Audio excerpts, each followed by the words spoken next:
Hello and welcome. Today we have a very special guest all the way from Chicago, someone who you may have seen on the Forest YouTube channel or on social media recently singing Mull of Kintyre at the Brighton game is Olivia all the way from Chicago. We'll chat a bit about her experience at this historic game and how following Forest from abroad, along with a bit of a mini Fulham preview as well. But first, I'd like to say that, we lost a true legend in Sam Perkins. So condolences to his family, friends, and all those affected. He was an inspiration and a legend to all connected with Nottingham Forest. Lots of podcast friends knew him well.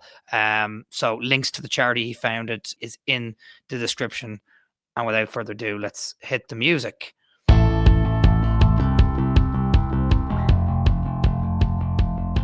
We've got JT, who says we picked Forest as our team in 2022, and they've made the 4,537-mile trip from Oklahoma to Nottingham twice in 23-24. An unforgettable experience. So shout out to JT, and I think it's his son. We've got an NFFC IA, so Iowa fan group being set up. So massive shout out to them. Hopefully that goes well. And finally, we've got Olivia, who we're about to introduce now. Olivia, all the way from Chicago. You've just been dumped on with snow, I believe. Yep. How are you doing? Really cold. It's way better back in England, that's for sure. Oh, wait, the weather's better. Well, I mean, that makes sense. I was in Chicago actually at the beginning of January, and it was pretty cold, but it wasn't as bad as it is now with you. Yeah, it's bone chilling. That's what I like to say. Basically, bringing you on because you were at your first ever Forest game a week and a half ago against Brighton. Pretty magical experience. I think is very cool watching you sing Mull of Kintyre, and the fact that your first game is a 7-0 game. We'll get into that a little bit later. I mean, but that's insane, right? Like how did you feel flying over? Was it just surreal for you going to your first game and it being that good? Yeah, it was so surreal. It didn't really hit me until I walked in like the doors to the city ground. It's funny because the first thing, it means a lot, and I'm a huge fan because I got excited over a traffic cone that had a Forest logo on it. I was like taking pictures of it, and I was like, oh my gosh, I'm actually here. There's Forest stuff everywhere. Like I'm like these are my people, So yeah, very surreal. Well, that's how you know. I remember when I first went over as a kid. I'm from Dublin, and I remember going over and I saw the Nottingham Post, and I was like, it had front page and Van Hooijdonk and stuff, and I was going, oh my gosh, this is Forest stuff. This Forest newspapers. There's newspapers dedicated to, well, Nottingham, but Forest as well. So I get that. I get that kind of like fan frenzy when you first get there. It's pretty cool. And I saw your face as you crossed the Trent Bridge, seeing the city ground. How was that? Amazing. I mean, I had no idea because I'm so used to the roads back here in America, driving on the other side of the road. So I was like, oh, okay, so the Uber is going to drop me off here on the bridge. But the Uber had to completely do like a big turn. Like it was like a whole ordeal. And I was like, the Uber's like, oh, let me just drop you off here. I'm like, no, I need to be dropped off right here before the bridge. Like I need to walk and get that shot of me seeing the city ground for the first time. That's so cool. So you're there telling them, listen, I need this walk because I've waited to come for this specific walk. That's great. Yeah. And like obviously the club and the outreach and NFFCNA and people who helped organize this were like very like amazing, I imagine. But what was the experience like just being amongst the fans, the raw community that was there? That's something that's really new. And I know that when I've first stepped in that, or even recently, because I'm not there every week in, week out, it feels just so special, doesn't it? Yeah. It's a community, it's a family. I'm not used to seeing, people on the street wearing Forest stuff back at home. So, just walking around Nottingham and seeing people wear, the Forest logos and everyone talking about the game. I was like, I want to be surrounded by this like forever if I could. I would live down in Nottingham if I could. I love it so much.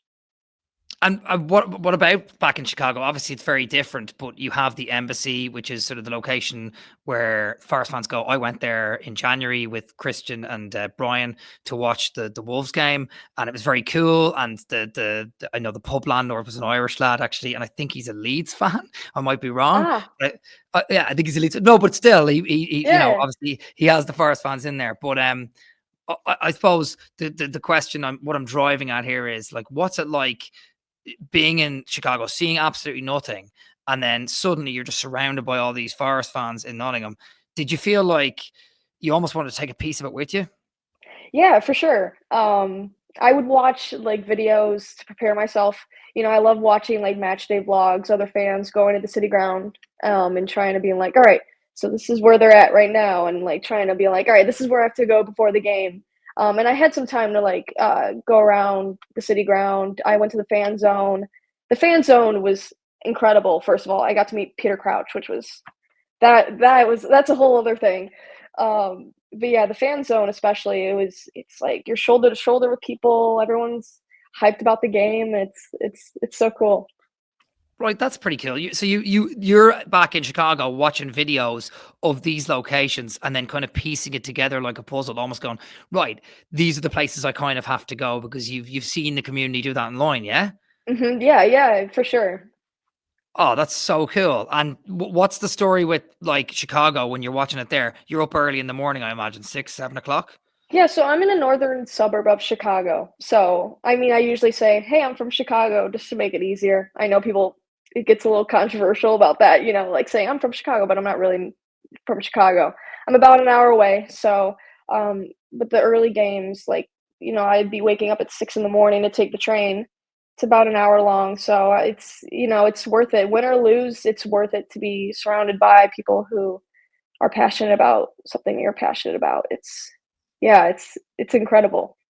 How did you start? I mean, obviously, I saw the video. I tried not to watch too much of it because I just wanted to ask you, right now rather than hear stuff before. But I did see the video, obviously, on YouTube, and you mentioned that like you just saw Forest playing on TV, and then you just got wrapped up in the sort of the atmosphere coming through the speakers. Am I right? Yeah, for sure. Hearing the chants, I was like, all right, I gotta like get in. I have to look into that. I was like, what are they chanting? I need to figure that out. And then I went down this whole loophole, this rabbit hole of fans at the game, and I was like, I don't know. I've just, from where I am, I'm a Chicago sports fan, so I'm like, The Bears, I've the never seen. Cubs, all that, the Yep, yep. Blackhawks. Yeah, Yeah, and we have an amazing atmosphere here, but I was like, it just seems different, and I wanted to learn more about it, and then I got down the rabbit hole of the history of the club with Brian Clough, and I'm like, this is so cool. I've never been so passionate about something. It's I got bit by the bug. That's what I said in the video. I was like, I got bit by the bug, and I was like, oh, I just want to know everything about the club, and yeah, that's how I fell in love. that's so cool. What you were saying to me there about chants? What do you have a favorite chant? Because obviously that's how it started out, kind of for you. Is there anything specific? You can swear if you want, but like, because I know some of the Haha. chants they're swearing. But do you have any favorites, or is it The not? Murillo chant is really nice. I like the Murillo chant. Um, yeah, I'm trying to remember because I kind of blacked out during everything. I'm like trying to remember everything. I think we were saying the Danilo chant because we got to see Danilo come back.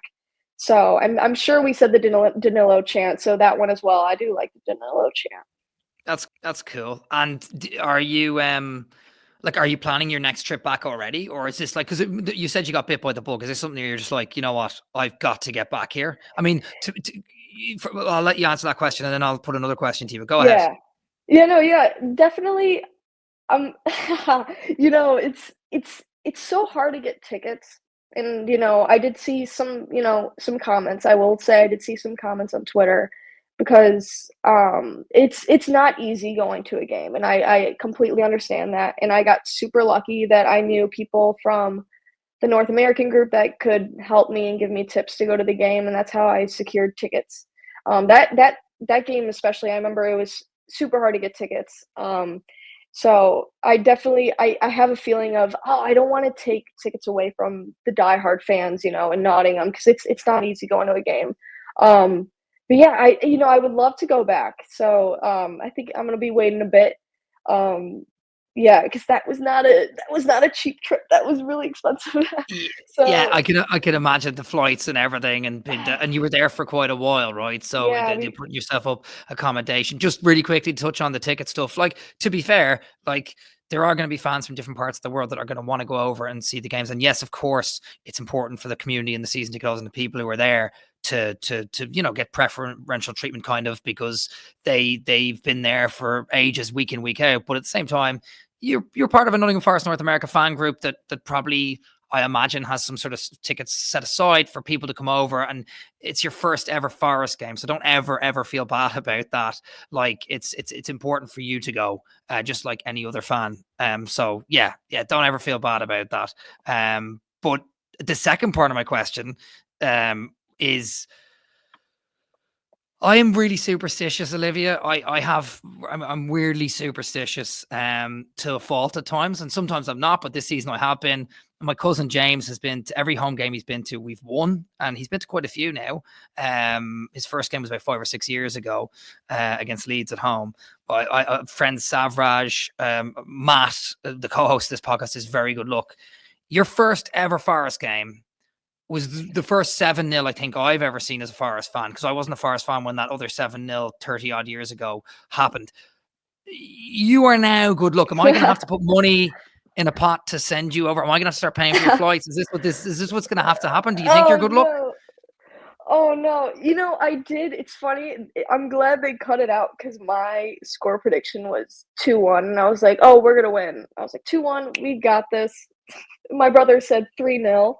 And I was like, all right. And then it was just weird how the last 2 goals, I'm still standing up on my seat.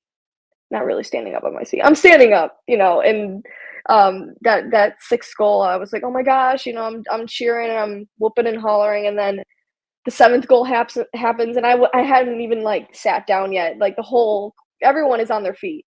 And it was, I was like, my brother kept looking at me. He was like, 2-1, huh? And I'm like, yeah, 2-1's still a good prediction. You're predicting it like we just lost 5-0. I think I predicted a draw. So like, I don't think it's a bad thing to predict 2-1, but the fact that you got a 7-0, and like you said, every time you sat down, you had to stand up again because there was so many goals, is pretty amazing. I mean, it's literally written in the stars to a degree. You know what I mean? That's going to be a generational game that people will look back on.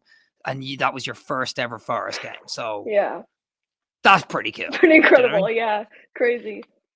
I don't know. Obviously, we're going to do a Fulham preview in that. But do you, like, obviously the FA Cup game was midweek. Did you get a chance to see it? I don't know what time it was for you. I like, it's difficult time zones wise. You're probably in the middle of work. Like, did you even get a chance? I was on the plane when that happened. And so I went probably just as well. Went through immigration, got my suitcase, and then I'm like, I'm because I was like, what time is it? It's like, I was just very disoriented from the times. So I was like, I'm sure it's over. And I look on my phone and it was still going on. And I immediately was like panicking, and I was like trying to pull it up. And then it was Nico doing the penalty shot, and that's where it ended. So that's sorry, hang on a second. Did you just turned on as it went to the last penalty? Yes. You are good luck. This is what I'm talking about. This is the whole this is it. You have to watch every game now for the rest of your life. You do realize that? I was already planning on it. Oh, well, okay. That's brilliant. No, Olivia, that's absolutely magic, by the way. And look, the game was nothing to write home about. We were pretty decent first half. Second half, I don't know if you watched it back, but we were pretty decent first half. Second half, we were pretty abysmal, and there was a lot of mistakes. But look, it was one of those proper FA Cup ties, and you kind of enjoyed the ruggedness of it as well. We got through it in the end. All the other better podcasts than this one have definitely spoke about it at length, so we don't really need to unpick it. But that's hilarious how you finished finding out the result. But we're through to the next round as well, and it's exciting, and a couple of injury scares, but hopefully we'll be all right. This weekend we're playing Fulham away from home. You nervous about that game? What do you think of Fulham? I'm nervous. I do have a good feeling about it. I think I might be taking the train to Chicago, so and watching it with everyone at the embassy. So that'll be fun. Oh wow! Oh okay. So you're gonna actually get to go and watch it. You're gonna get to go and watch it at the embassy, are you? Yeah, we've got it. Yeah, we've got a few of us. I think today they were, looking to see who was gonna be there, and so I was like, you know what? I'm gonna wake up at 6 in the morning. I'm gonna take the train again. Get that good luck in. So Are you a coffee person? Do you wake up in the morning like Ryan, Chief, Barstool Chief? Do you wake up in the morning and just like coffee first thing, 6 in the morning to get yourself set to? Because obviously you're not drinking that early. Because well, some people do. Some people do. I mean, but there's are a you a coffee few. Yeah, person? I'm not a coffee person. No, Oh, okay. I just, We'll I'm. edit that question out of the entire podcast. Sorry, Olivia. You're Um, good. No, it's funny because Matt, who's my co-host, usually he does some of these questions and he comes on. He's very, very good at talking to people, and he will be listening to this and he will be complaining at no end about the questions that I've asked, and he'll certainly You're good. remember that one. You're good. Grant, so yeah, I'm nervous about Fulham this weekend. I think they've got some really good players. They've a couple of players missing. I think Harry Wilson's injured. But they just seem to be a really good team. They've been floating around mid-table now for the past couple of seasons, and I'm gonna watch it this weekend, and I'm excited about it. But you have a good feeling, and that makes me happy because I take in my head, okay, she's good luck then. So if Olivia thinks we're gonna do well, that doesn't mean if we lose, it's your fault. By the way, I'm not gonna give, but it just I just have a feeling that yeah, it should be a good game. And I suppose the best thing is that we bounce back after that 5-0 loss and beat Brighton, and we're through to the next round of the cup. Ola Aina, you met him at the Brighton game. He gave you a jersey, a signed jersey. That's pretty cool, right? That's pretty memorable. How was Yeah. the experience of meeting some of the players?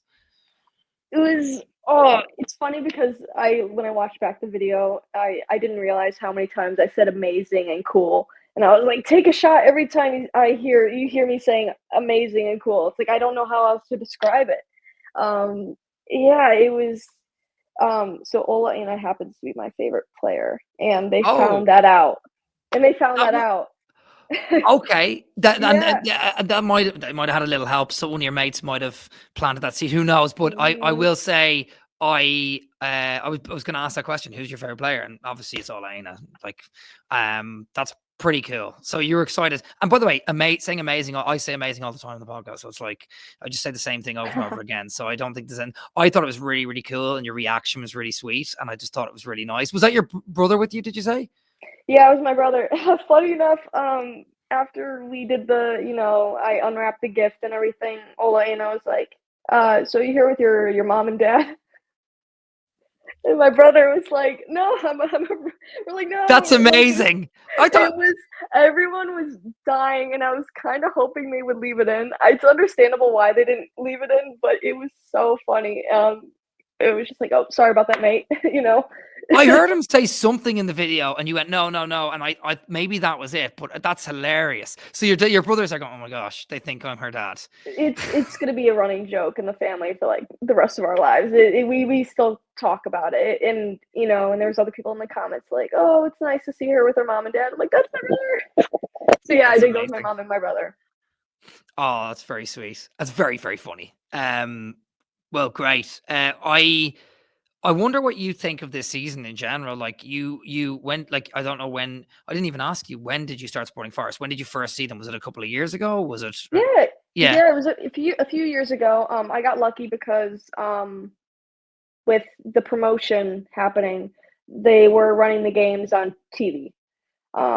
So there was a lot more games being televised, and I got super lucky. Look, I wish I was born into a family that supported Forest. I had to find it on my own, and I was like, "Well, how did I not discover this club sooner?" So that's why I wanted to learn everything about the club. Like I wanted to know every single thing as soon as I found that first game. And so yeah, a That's few years ago. That's so cool. I'm not trying to talk about me, sorry, but I'm trying to say that when I was growing up, we have a common ground here because when I was younger, that's all I did was I had to research every single thing because when I was living in Ireland, there wasn't as many Forest fans. Everyone was Man United, Liverpool, and people have heard me talk about this at nauseum on this podcast. But I had to go search everything out because Forest weren't at the highest of heights. There weren't jerseys in the sports shops around here. We weren't on the TV as regularly. And I really had to search it out. So I know that feeling and I know what that feels like. And that's very special. You're going on that kind of journey almost on your own. And I've even had school friends reach out to me the other day who I haven't spoke to in 10 or 15 years, who remember, maybe 20 years, who remember me as a Forest fan in school and Wow. saw that we were third on the table and messaged me and went, I looked at the Premier League table, saw you were third, and I had to message you. And I think that's cool because it becomes your own kind of like identity. And I mean, other people who don't support Forest will always go, Olivia's the Forest fan, you know, around the corner. I don't know. Anyway, I rambled on a bit there, but I'm just trying to, I suppose, find some sort of common ground because I believe there definitely is some. It's very, very cool.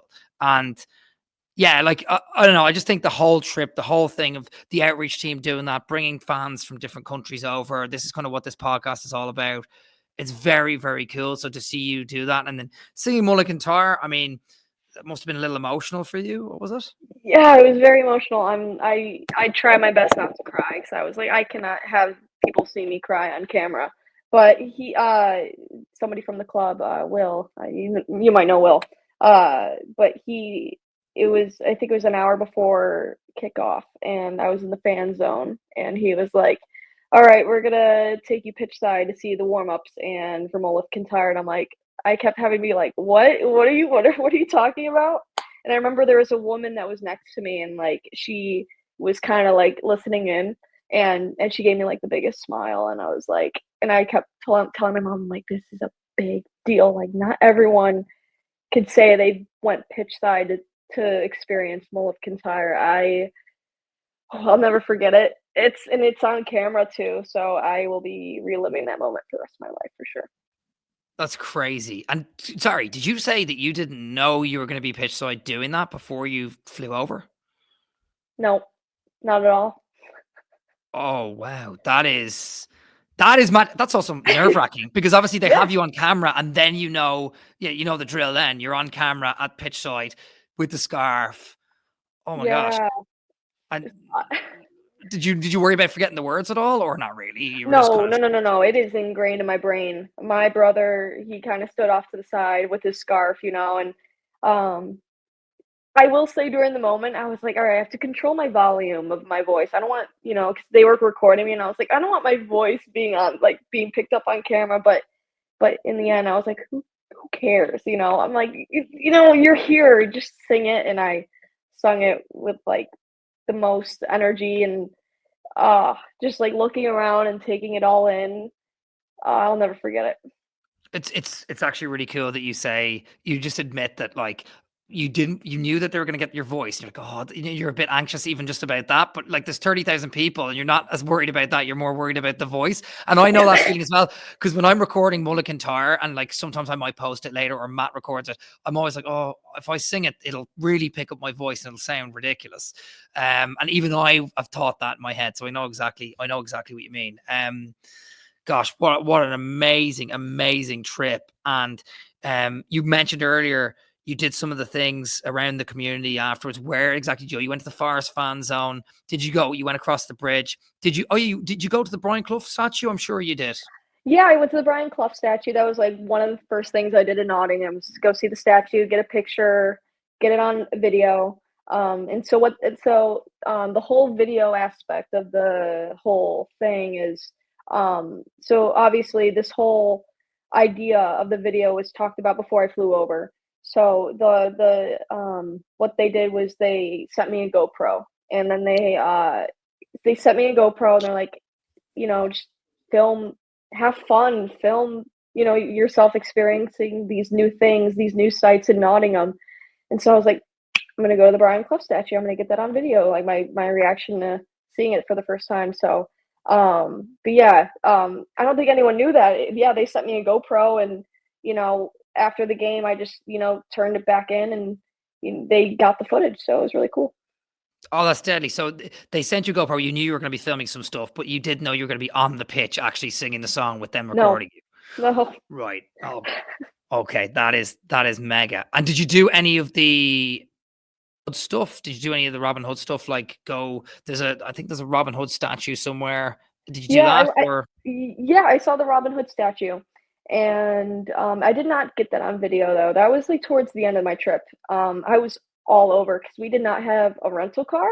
The thought of the roundabouts and driving in another country scared my family, so we were like, we Ubered everywhere, so it's kind of hard to do all these stuff. But yeah, the Robin Hood statue is up there for things to do. Amazing. And what about the I mean, just the overwhelming feeling? I suppose you just landed in yesterday. You're a legend for coming on, by the way. Thank you so much. You landed in yesterday. You've been away in the UK, and like you said, it's expensive. You've spent a lot of money going over there, traveling and everything. Put a lot of commitment into it, which is amazing. Like, just did it feel like some sort of like weird adventure dream when you all come out of it? Like, I mean, imagine someone telling you when you were younger, by the way, in a few years you're gonna be really obsessed with this football club called Nottingham Forest that are related to Robin Hood in a way. You're gonna dig into their history. Then the club is gonna send you a GoPro. You're gonna fly over. Your first ever game is gonna be a 7-0 generational trashing, and then you're gonna just fly back and then back to life in a load of snow in Chicago on a Wednesday or Thursday. It's mad, isn't it? It's crazy. The way you said that, I can't believe it. Yeah, because last year I tried to go to the game last year. So I bought a membership for the first time last year. The goal was to go, but it's a lot of work. It's a lot of money, and so it didn't work last year. But then this year bought the membership, and I was like, I'm gonna do it this year, especially now. This is the time to go, especially, it just doesn't happen. Yeah, to go and witness that 7-0 crazy. Amazing. Thanks so much for joining us. I'm just going to quickly talk about Fulham a little bit, the game this weekend, and get your score prediction and stuff. You mentioned to me earlier you're a little bit nervous about the game, but you have us pinned for a win, right, Olivia? Mm-hmm. You say, yeah. I think you're nervous. Don't remember. Just remember, on these podcasts, if you make a prediction and it doesn't come true, people don't come after you. I mean, sometimes they come after Matt because Matt is my co-host and he's not the best, but they will never come after you. But like I predicted a draw, I think, before this game, and I think I'd be okay with that. I know it sounds ridiculously negative, but you think we're going to win this weekend? I mean, who do you think will step up for us this weekend? Or do you believe we're going to win? So I said 2-1 for Brighton. You can say what you want. We wanted I wanted 2-1 for us to win against Brighton. I'm gonna say 2-1 for this 2-1 game. again. I'm gonna That's say 2-1 okay. again. And will you do me a favor? Give me the goal scores, because we did a stupid thing where we actually asked for the people to predict the goal score as well. Who do you think is going to score for Forest? Who's gonna score? Gotta go with Wood again. Love it. We have to go with Wood. Who else is gonna score? That last game was wild. I mean, with the hat tricks. Oh my gosh, I'm gonna have to go Wood, and then we're gonna say Morgan. Morgan. We're gonna say Morgan. Do you know what? Yep. If I had to predict a goal score this weekend, it would be Morgan Gibbs-White as well, because he has stepped up beyond belief the last few games, and he was so good and on it in that Brighton game as well. He was just ready to go. And the Exeter game, I know you just caught the end off a flight, but in the Exeter game, when he came on the pitch and him and Anderson came on the pitch, it was just another level elevated, and it looked like he just wanted to take us over the line. I think he's going to score this weekend as well. I do have us for a draw. I hope people don't get annoyed. I'll have us down for a 2-2 draw. So that's what I'm going with. But either way, we're third in the league. Everything's amazing. Thank you so much for joining us. Thank you. Do you have any shout outs or plugs or anyone you want to like thank, like just for the last, apart from your brother, obviously, who people think is your dad? Yeah, no, I think the only people I want to shout out is my brother and my mom. They are, I got them hooked on Forest. Are they a fan to the same extent I am? Not really, but it's for them to go over and watch the game with me and support me. Support something I love. It's, it means a lot. It means a lot. So I have to shout out my mom and my brother for going on that crazy journey. That, it wasn't cheap. It was, it was, we were everywhere. It was a crazy ride. So I have to thank them for coming with me. Brilliant. And that's a very well said as well, because it's all about the memories and the experiences, and you got to experience that, and they won't forget it either.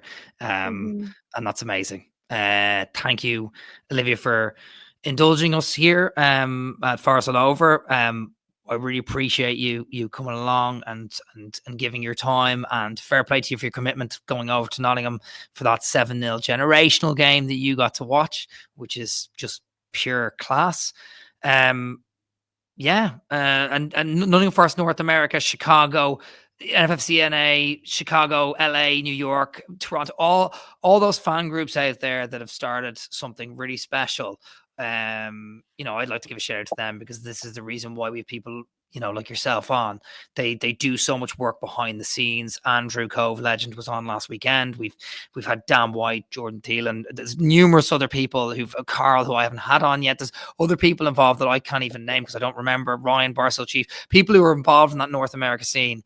Yourself, Olivia. It's really, really special. It's really important for fans around the world. So massive shout out to everyone around the world, and them specifically. Thank you for coming on. Thank you so much for having me. This was a lot of fun. I'm glad you enjoyed it. And we will be back next week with post Fulham. I imagine Matt will be back in business. I hope. Who knows? He could be anywhere because he's chaotic. And you can follow us at forestallover on Instagram, or at NFFC all over on X. Like and subscribe to this podcast. Thanks a million.